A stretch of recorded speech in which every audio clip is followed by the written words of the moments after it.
Take me down to the paradise city where the grass is green and the girls are pretty. Take me. So, tell me what each of you know to be true about the world that you would like to leave behind at this point in your life.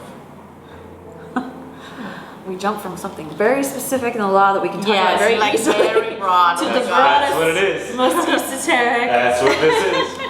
Well, I mean, I think I've already kind of talked about it, but I think that the main thing that I believe and that I wish more people did believe is that you're on this planet with your fellow humans and you need to see them as humans first. Not as men or women, not even as kids or adults or whatever race or religion or whatever. You know, you have to see the other person, the other people on the planet as humans first and with the same human rights as you have. And we need to start from there.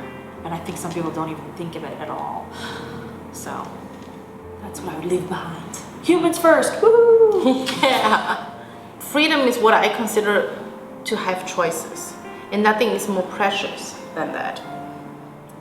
But choices, they mean nothing if you don't have the information, if you can't make an informed decision. So what I would do is urge people to inform themselves for the love of God. Yeah. Yes. The amount of people who post something on Facebook and they do a quick Google search or something about it. Oh gosh, It's yes.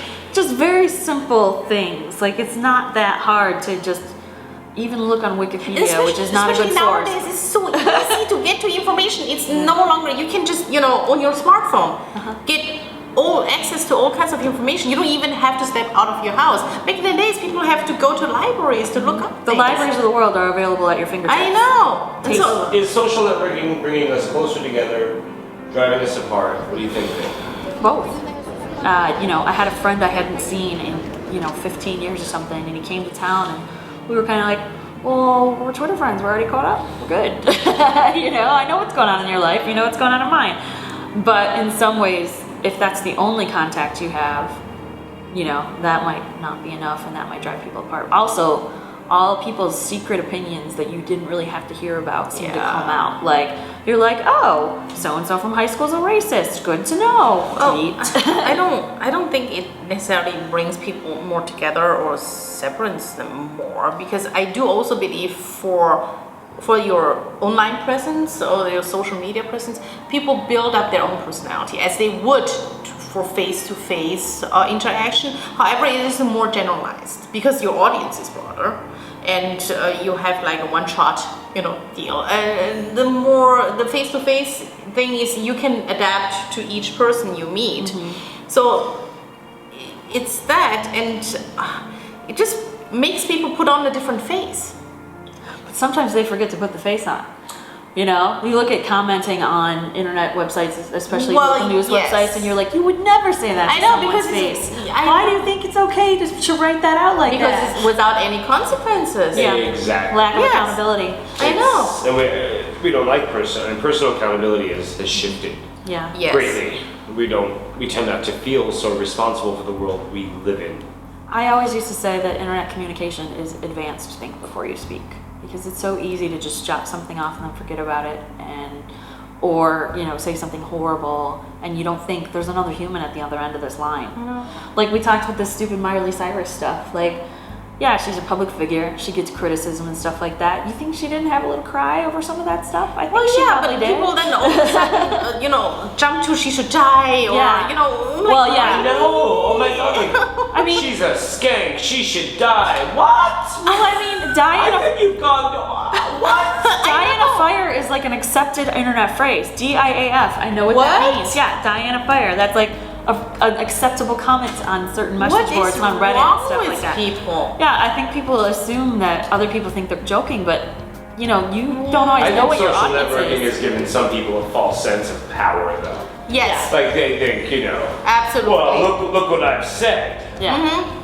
Yeah, and it is documented, and that's the other thing too. Great, you've documented that you're a hateful, ignorant bitch. Right. Yeah. But Right. Nice job. Good to know. Yeah, I know. Avoid in the future. Now you're just an acquaintance, so you've seen none of my stuff. Right. Yeah. And people try to outdo themselves too in the hatefulness. Yeah. Yeah. I was just like, I never ever post about politics on Facebook anymore. Yeah, I don't. I never do. I mean, like, I'll share something every so often, but for the most part, I have put a clamp down on myself personally because I'm a lawyer. I'm trained to argue. I enjoy it quite a lot, but I only enjoy it if the other person or the other people are coming at me rationally too.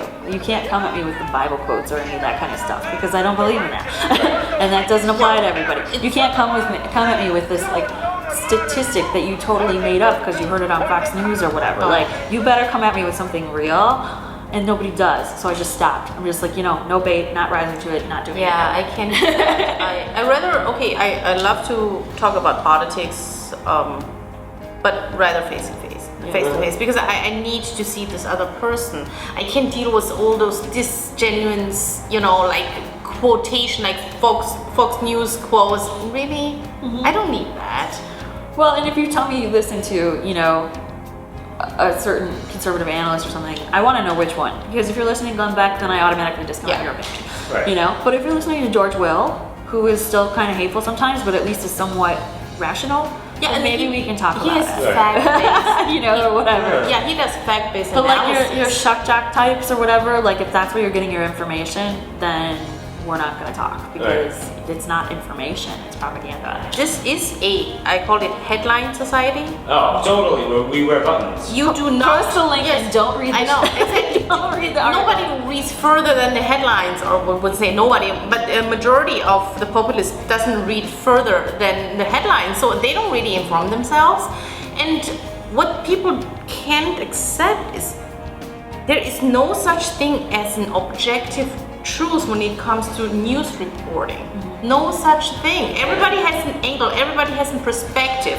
So they see from their point of view, and someone else would see from their point of view. If you don't make the effort at least to read to the end of the article, then I'm sorry, I can't even, engage in conversation. Or even just a couple paragraphs. Let's just start with it. Or scan it. Yeah. Scan it. You could skim a little. Know what happened. Yeah, like try Know what to figure it out, not just